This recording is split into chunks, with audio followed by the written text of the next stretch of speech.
My name is Keira, and I am 36 years old. Life has not been kind to me, but it has taught me strength in ways I never imagined. I was born into a poor family. We didn't have much, just a tiny one-room house, a wooden bed that creaked when we moved, and a small kitchen where my mother would cook simple meals. We were happy in our own way, but life was always hard. When I was just 10 years old, my father died. I still remember the day clearly. He had been coughing for weeks, but we couldn't afford a doctor. One night, he lay down and never woke up. I watched my mother cry quietly in the corner of our room, covering her face with her shawl so I wouldn't see her tears. After that, everything changed. My mother worked endlessly to care for us. She washed clothes for neighbors, cleaned other people's homes, and sold vegetables in the market. Her hands were always rough, her body always tired, but she never complained. She never gave up. She carried the world on her shoulders and somehow still managed to smile at me.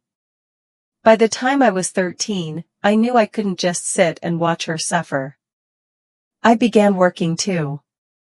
I cleaned houses, scrubbed floors until my knees hurt, and washed dishes until my hands cracked.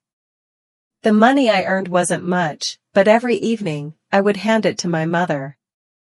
She would smile at me and say, "You are my strong girl."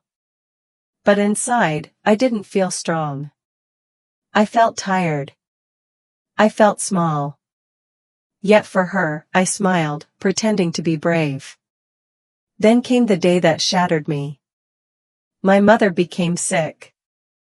At first, she just walked slowly, then one day, she couldn't walk at all.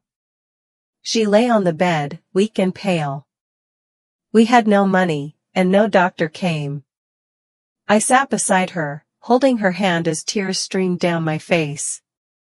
She looked at me with weak, fading eyes and whispered, "Don't be sad. You are strong." That night, she passed away in her sleep, in my arms. I cannot describe the emptiness I felt. My heart was so heavy I thought I would never breathe again. I was only a teenager, but in one night, I lost my whole world. No father. No mother. No family. No friends. Just me. I left the little house behind with nothing but my mother's words echoing in my mind, "You are strong." I promised myself I would never give up, no matter how broken I felt. I found work as a security guard at a large, wealthy family's house. It was a new world for me. The mansion was so big it felt like a palace compared to the tiny room I grew up in. The marble floors sparkled, the chandeliers glowed, and the walls were covered in paintings. The owners, Mr. and Mrs. Collins, were very rich. Mrs. Collins was kind. She would sometimes bring me tea, sit with me for a moment, and ask, "How was your day, Keira?" Her kindness reminded me of my mother. Her husband, Mr. Collins, was different. He was always busy, always on his phone, walking quickly from one meeting to another. He rarely spoke to me. They had a son, around 20 years old. His face was always hard, his eyes full of anger. He never said hello. Sometimes, he looked at me like I didn't exist. I didn't mind. I had my job, a small room in the servants' quarters, and a little money. For the first time in years, I felt a little safe. But safety, I learned, doesn't last forever. One ordinary morning, I opened the gates as usual. Suddenly, the silence of the street was shattered by the sound of sirens. Police cars rushed in, lights flashing, tires screeching. Officers jumped out, shouting commands, and stormed into the house. I froze. My heart pounded as I saw them break the door open, guns drawn. I raised my hands, whispering, "What is happening?" Minutes later, one officer came out, his face pale. He looked at me like I was already guilty. Inside the house, the Collins family was dead. Their bodies lay in pools of blood.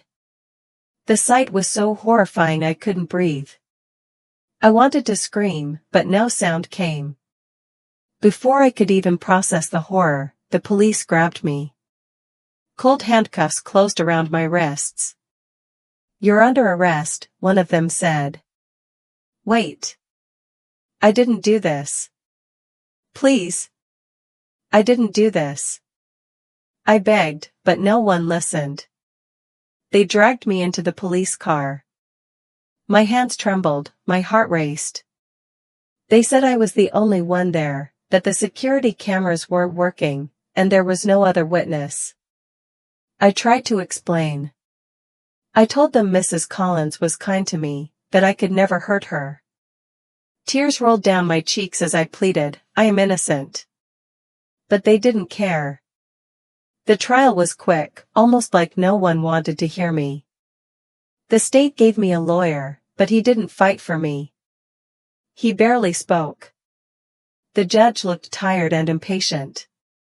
Then came the words that destroyed my soul: guilty. Life in prison. I fell to the floor, sobbing. I was only 23 years old. My life ended that day. No one cried for me. No one stood up for me. I was alone. Prison became my world.